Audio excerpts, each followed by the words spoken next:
Shalom, shalom, une fois de plus, bien-aimés dans le Seigneur, chers téléspectateurs de la PPT TV, bonjour, bonsoir, quelle que soit l'heure ou le temps dans lequel vous nous recevez.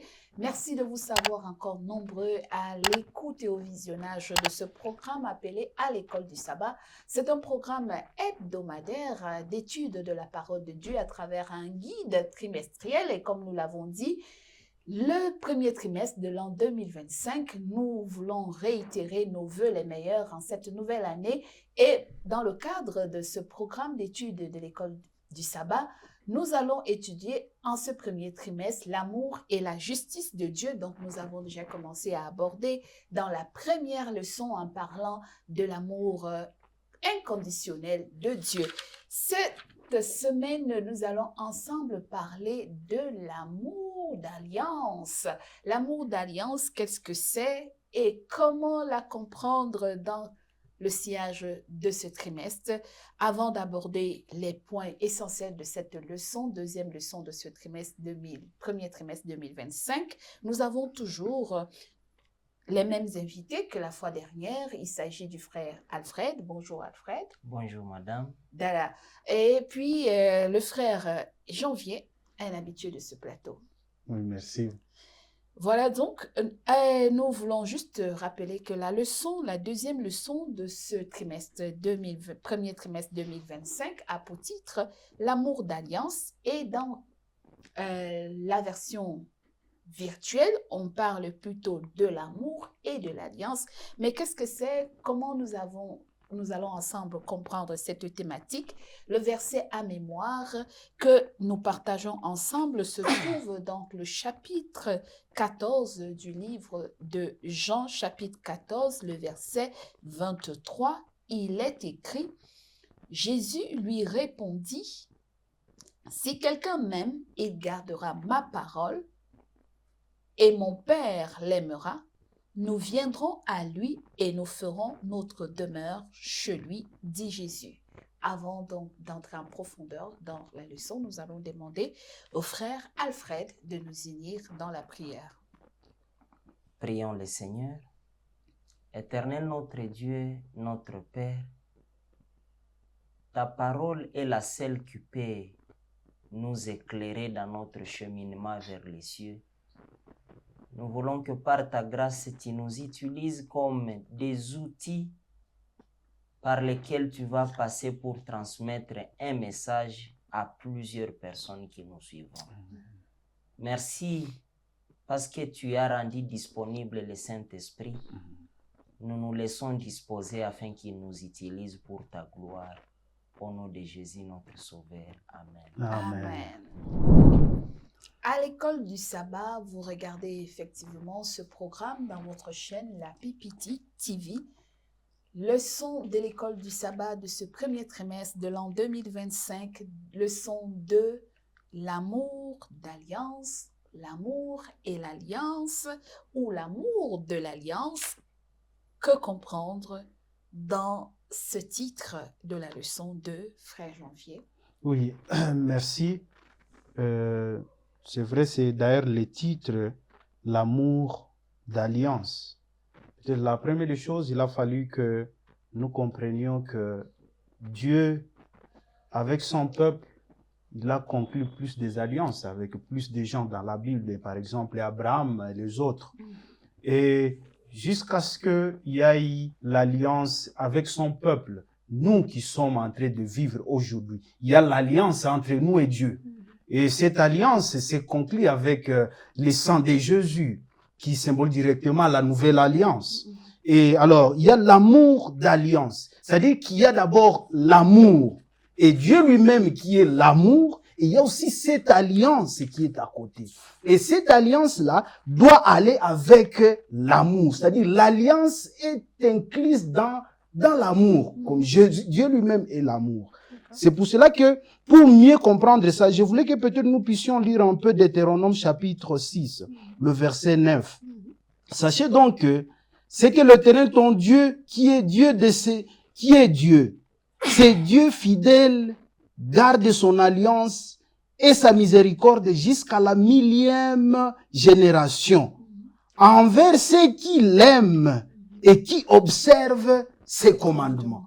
Pour dire que quand il y a la question de l'amour et l'alliance, il y a des gens, on vient de nous le dire, une fois nous gardons les commandements. Voilà déjà la question de l'alliance intervient. Il y a l'amour et la question des commandements. Une fois je marche selon les commandements de Dieu, cela prouve que je suis où? Je suis alors dans l'amour.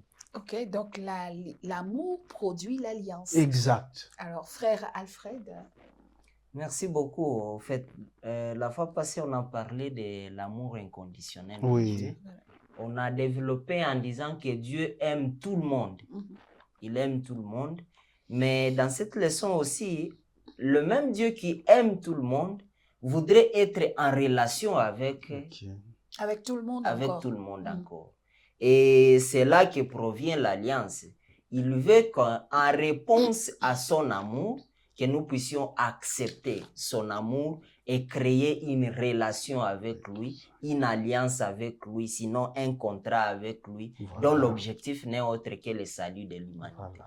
Très bien. Et c'est pour cela que d'ailleurs, dans toute relation d'amour, il y a toujours un acte d'alliance. Un acte d'alliance, c'est comme entre un homme et une femme, ou un parent et son enfant. Donc, l'autre dit aimer, et puis cela se concrétise par une relation qui aboutit certainement à quelque chose. Alors, ce débat persiste toujours. Dieu aime-t-il tout le monde ou toute sa création? Comment devrions-nous nous saisir ou saisir le sens de l'amour éternel de Dieu envers toutes ses créatures, sans exception, frère Alfred? Merci beaucoup. En fait, c'est par amour que Dieu nous a créés. Oui. Qu'il a créé même toute la création. Ainsi, que ce soit l'homme, que ce soit d'autres créatures, tous sont de la valeur aux yeux du Créateur qui est Dieu.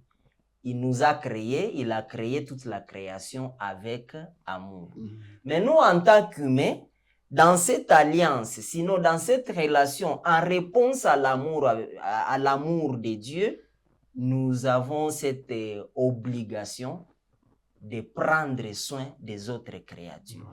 C'est-à-dire que toutes les créatures, peu importe la nature de ces créatures, on pourrait même prendre les vers de terre, Dieu les aime aussi. Même les asticots aussi sont des créatures, Dieu aime toutes ces créatures. Et nous, en tant qu'humains, nous avons ce devoir et cette obligation de prendre soin de cela. Je me rappelle quand Adam a été créé, le travail qui lui a été donné, c'est de prendre soin des autres créatures. Dieu l'a placé dans un jardin où il devait prendre soin. J'aime le terme soigner les autres créatures. Voilà. C'est-à-dire qu'en réponse... Un peu comme Jésus à Pierre, paix mes brebis. Paix mes brebis. Voilà. En réponse à l'amour que Dieu prouve à Adam, Adam devait aussi prendre soin de toutes les autres créatures parce qu'il est considéré comme le chef. C'est bien lui qui devait les assujettir et bien plus, les grands devoirs, c'était de prendre soin.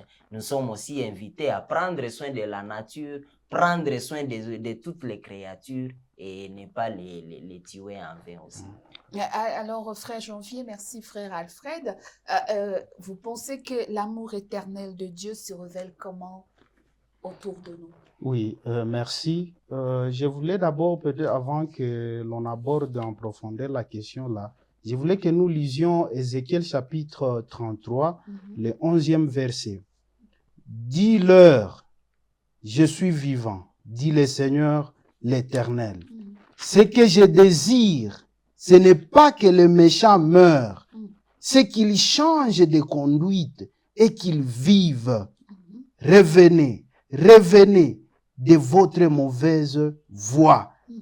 Et pourquoi mourriez-vous, maison d'Israël? D'accord, on a l'impression que les gens disent souvent que Dieu n'aime pas les méchants. Et voilà. Et il y a une catégorie de personnes que Dieu aime, il n'aime pas les autres. Et si même nous allons au-delà avec le verset qui est plus connu de Jean chapitre 3, le verset 16. Si nous prenons même le verset 17, il y a quelque chose qu'il a fallu que tout le monde puisse savoir que l'amour de Dieu, Dieu lui-même qui est l'amour est là pour tout le monde. Donc, il n'a pas de limite. L'amour de Dieu n'a pas de limite. Et en plus, l'amour de Dieu ne s'épuise jamais. Là, c'est avec Psaume chapitre 136. L'amour de Dieu ne s'épuise jamais.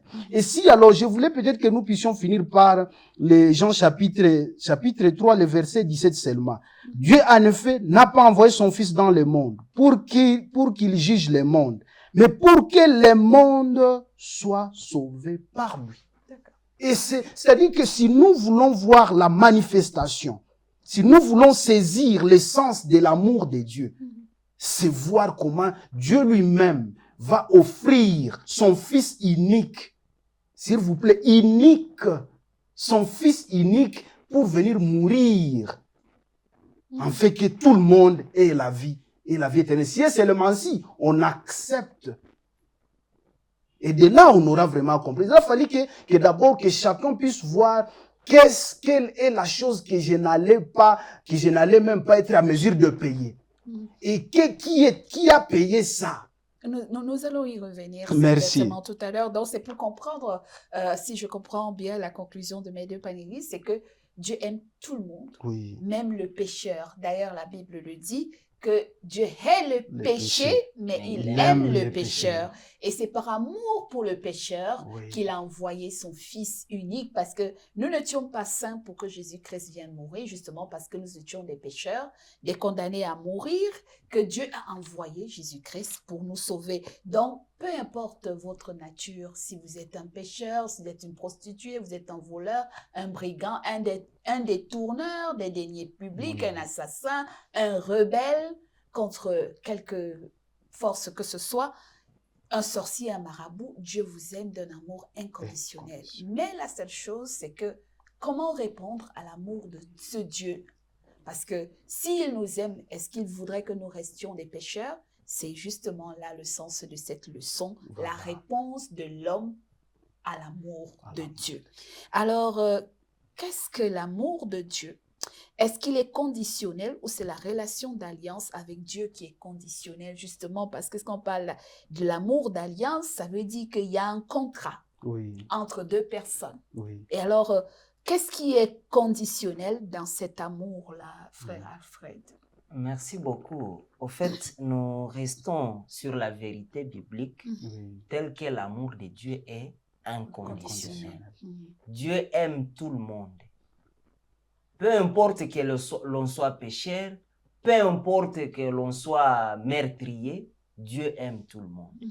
Et cet amour l'a poussé à donner Christ pour mourir pour les impies, pour les pécheurs.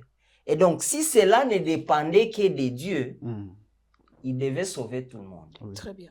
Mais comme il n'a pas créé des robots, il a dit que nous pouvons choisir. Il nous a laissé le libre arbitre. Lorsque nous choisissons de répondre oui à son amour, nous entrons dans l'alliance avec lui. Et quand nous entrons dans l'alliance avec lui, c'est cette relation que nous allons nouer avec lui qui est conditionnelle. Et ainsi, à force que nous sommes en relation avec lui, nous pouvons jouir des bienfaits de cette relation. Et ce sont ces bienfaits-là qui découlent de la relation avec lui, qui demeurent conditionnels. Je donne un exemple. Le verset de mémoire que l'on nous a dit. Si quelqu'un m'aime et garde ma parole, mon Père l'aimera. Nous viendrons, c'est-à-dire Dieu le la Père, part de Dieu après la part de l'homme. Oui, la part de Dieu après la part de l'homme. C'est-à-dire que lorsqu'on a aimé Dieu, il faut passer à l'étape suivante, il faut garder sa parole, c'est-à-dire l'obéissance. Lorsqu'on aime Dieu et que l'on obéit à ses commandements, l'on obéit à sa parole, il a promis qu'il viendra et faire la demeure dans la maison de cette personne. Bien que Dieu aime tout le monde, il ne va pas faire sa demeure dans la maison de tout le monde. Les gens qui ne le reçoivent pas. Ceux qui le reçoivent auront ce privilège de jouir de certains bienfaits qui découlent de l'alliance. Et ce sont ces bienfaits-là qui sont conditionnels. Mais en soi, son amour demeure inconditionnel. Très bien, merci. Un ajout, frère Jean-Pierre? Oui, je voulais seulement renforcer ce que le frère Alfred a dit, parce que c'est vraiment fondamental. Avec Jean chapitre 14, je vais seulement lire le 21e verset. C'est lui qui a mes commandements et qui les garde, c'est celui qui m'aime. Et celui qui m'aime sera aimé de mon Père. Je l'aimerai et je me ferai connaître à lui. Et c'est ça, voilà un peu cette condition seulement. Donc, il ne force personne. Il ne force personne. C'est-à-dire, c'est à la personne qui a reçu Christ d'accepter d'abord ce Christ-là. Et c'est pour cela qu'à l'est de moi, Jésus va dire, comme vous avez cru à moi, et c'est comme ça que vous êtes aimé par qui? Par mon Père. Oui, et d'accord. Est-ce qu'il n'y a pas aussi se dire que c'est quand Jésus, justement, vient habiter en nous que nous pouvons produire les actes d'amour ou d'obéissance? Mais exactement, on ne peut pas produire les actes d'amour sans que d'abord l'amour n'habite en nous. Très bien. Il a fallu que Christ lui-même, parce que tout ce que nous sommes, si Dieu nous regarde, c'est parce que nous avons accepté Christ. Très bien. Que les gens ne puissent pas arriver à dire qu'ils aiment Dieu sans d'abord aimer celui que Dieu a envoyé. Très bien. Oui. Et c'est bien dit, Dieu est amour. Il attend que ses enfants soient amour comme lui. Voilà. Mais l'être humain reflète-t-il très souvent son amour pour le prochain? Nous avons une très grande parabole qui nous est tirée dans le livre de Matthieu chapitre 18 du verset 23 au verset 25, le serviteur impitoyable qui devait une grosse dette à son maître, et on nous dit que elle était de 1000 talents. Et on a essayé de convertir le cycle de 1000 talents avec beaucoup d'autres choses, des deniers encore plus petits. Et on nous a dit que si on fait la somme globale de ce que la valeur de ces talents coûtait en termes d'années de travail, cet homme aurait pu travailler pendant plus de 200 000 ans. 200 000 ans. Ce qui va au-delà de la durée de sa vie. Voilà. Il aurait dû travailler plus de 200 000 ans. Oui. Mais quand il lui est arrivé maintenant, le maître lui a remis sa dette, a pardonné et a effacé sa dette. Quand il sort, lui, il demande à quelqu'un qui lui devait seulement 100 deniers. 100 deniers. Et il lui dit, non, allez, il le jette en prison. Comment l'être humain n'arrive pas à exprimer l'amour de Dieu qui devrait être son socle puisque c'est Dieu qui nous a créés. Si on dit on aime Dieu et qu'on n'arrive pas à aimer notre prochain, ça veut dire qu'il y a quelque chose qui ne va pas dans nos rapports avec autrui ou avec Dieu d'ailleurs, frère Alfred. En effet, l'homme en soi ne peut pas produire ce qui n'est pas en lui. Même il y a un adage de Larry qui dit que la plus belle femme du monde ne peut donner que ce qu'elle a. Mais en soi, dans cette relation que Dieu veut établir avec nous, il veut habiter en nous. La Bible dit, ils me feront un sanctuaire et j'habiterai au milieu d'eux. Dieu voudrait en soi qu'il ait de la place dans mon cœur, pour qu'il puisse me modeler à son image. Vous vous rappelez que les fruits de l'esprit commencent par l'amour. Oui. Il faut que Dieu habite en moi par son esprit pour que j'arrive à pardonner, pour que j'arrive à faire du bien aux autres, pour que j'arrive à prendre soin même des autres créatures. Parce que l'homme à qui on a pardonné et qui a reçu gratuitement l'amour, a des difficultés à rendre gratuitement. Parce qu'en lui, il n'y a pas l'amour. D'où il faut que le cœur soit changé. Il faut que le cœur soit transformé. Et Dieu promet que je mettrai en vous ma loi. Je changerai vos cœurs. Je ferai en sorte que vous observiez mes commandements. Donc, ce qui nous est demandé en soi, c'est de permettre à Dieu de prendre le contrôle de nos cœurs, de prendre le contrôle de nos vies. Et ainsi, nous pouvons arriver à refléter cet amour envers les autres. Oui, merci. C'est quand même très complexe que Dieu ait payé un aussi grand prix, un grand sacrifice pour que nous soyons extirpés de la condamnation, du péché et de la mort. qu'il ait payé ce grand prix et qu'il nous dispose cet amour, mais que nous soyons si durs à pardonner nos prochains, si durs même dans nos relations entre le mari et la femme, parce que dès que la femme commet une bêtise, le mari ou l'enfant, tous les mauvais mots vont sortir. Vraiment, frère Janvier, quel conseil, comment refaire l'amour dans le cœur de l'humain? D'ailleurs, dans 1 Jean chapitre 4, l'apôtre Jean qui revient encore nous dit que comment prétends-tu aimer Dieu et haïr le prochain? Oui, qu'est-ce qui se passe? Bon, en fait, c'est vrai, c'est tellement douloureux lorsque j'arrive à oublier ce que l'on a fait pour moi, quelque chose que je n'allais même pas faire, que je n'allais même pas être capable de faire, et une autre personne vient le faire à ma place. Et lorsqu'il y a alors quelqu'un qui fait la même chose que moi, parce que nous tous, nous sommes pécheurs. Et le péché, ce sont nos péchés qui ont amené le Christ sur la croix. C'est-à-dire, Christ est mort pour moi. Et si aujourd'hui, nous, en tant qu'humains, nous ne sommes pas à mesure de reproduire cet amour-là que nous avons reçu de Dieu, c'est parce que chacun n'est pas à mesure aussi d'évaluer en soi où est-ce que je pourrais aller sans ces sacrifices. Et il y a autre chose peut-être qu'il fallait que les gens connaissent. Quand je suis en face d'un autre humain comme moi, que je sache que je suis en face d'un quelqu'un qui n'est pas ange. Et comme il n'est pas ange, il peut pécher comme moi aussi je peux pécher envers lui. Et nous avons celui qui a porté tous ces péchés-là. Pourquoi ne pas manifester cet amour?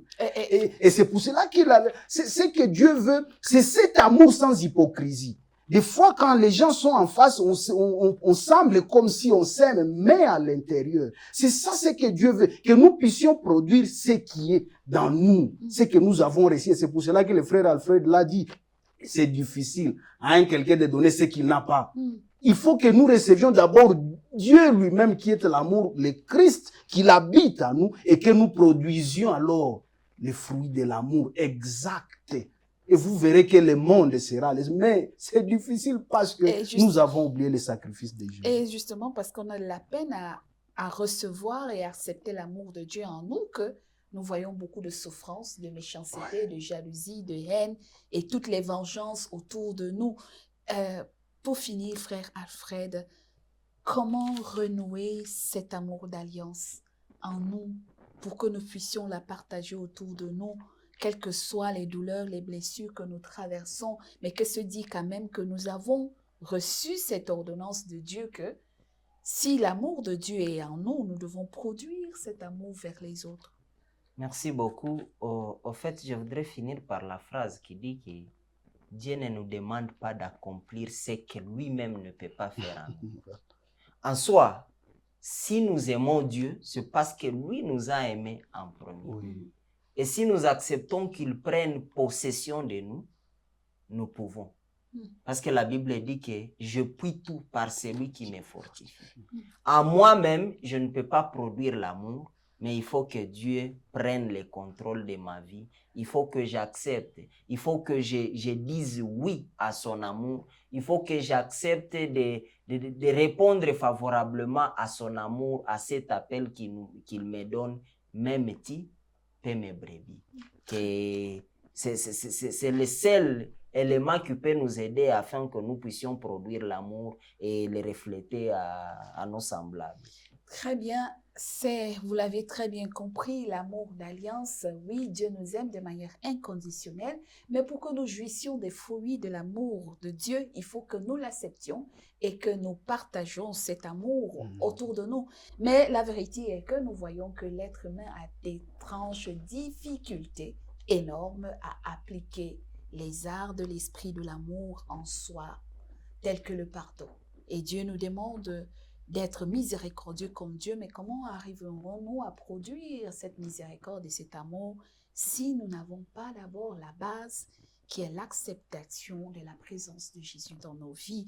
Et donc, pour conclure le deuxième leçon du premier trimestre 2025, dont le titre était l'Alliance d'amour, en ajout au verset de mémoire qui était dans Jean chapitre 14, le verset 23, où Dieu dit, si quelqu'un m'aime, qu'il garde, il gardera ma parole et mon Père l'aimera. Nous viendrons à lui et nous ferons notre demeure chez lui. Jean va plus loin dans l'épître de Jean, 1 Jean au chapitre 3, verset 1er. L'apôtre Jean nous dit, voyez quel amour le Père nous a témoigné pour que nous soyons appelés enfants de Dieu, et nous le sommes. Si le monde ne nous connaît pas, c'est qu'il ne l'a pas connu. Et dans 1 Jean chapitre 4, à partir du verset 8 jusqu'au verset 10, l'apôtre Jean de renchérir, l'amour de Dieu a été manifesté envers nous en ce que Dieu a envoyé son Fils unique dans le monde afin que nous vivions par lui. Celui qui n'aime pas n'a pas connu Dieu car Dieu est amour. Ça, c'est le verset 8. Et le verset 10 nous dit, et cet amour consiste non point en ce que nous avons aimé Dieu, mais en ce qu'il nous a aimés et a envoyé son Fils comme victime expiatoire pour nos péchés. Voilà. Si Christ donc demeure en nous, certainement cet amour produira en nous de l'amour pour le reste autour de nous. Que Dieu nous bénisse. Nous allons demander au frère Janvier de nous bénir dans la prière. Du haut des cieux, notre Père, merci pour la grâce que tu viens encore de nous accorder aujourd'hui. Apprendre de ton amour, parce que toi-même tu es amour. Accepte, ô Dieu, que tu habites dans nos cœurs pour que nous produisions aussi les fruits de cet amour qui est de toi-même, envers nos semblables, pour que nous puissions aussi les attirer vers toi. Toi qui es l'amour. Au nom de Jésus, Amen. Amen. L'alliance d'amour, puisse Dieu produire par son Esprit Saint cet amour en nous, comme nous l'avions dit. Rendez-vous la semaine prochaine par la grâce de Dieu, une fois de plus, meilleurs vœux pour l'année 2025. Si vous avez aimé, partagez la vidéo autour de vous, likez, laissez-nous vos commentaires et merci de vous savoir encore très fidèles et nombreux à l'écoute de nos programmes. Que Dieu vous bénisse. Merci à notre technicien Ephraim Grec. Au revoir.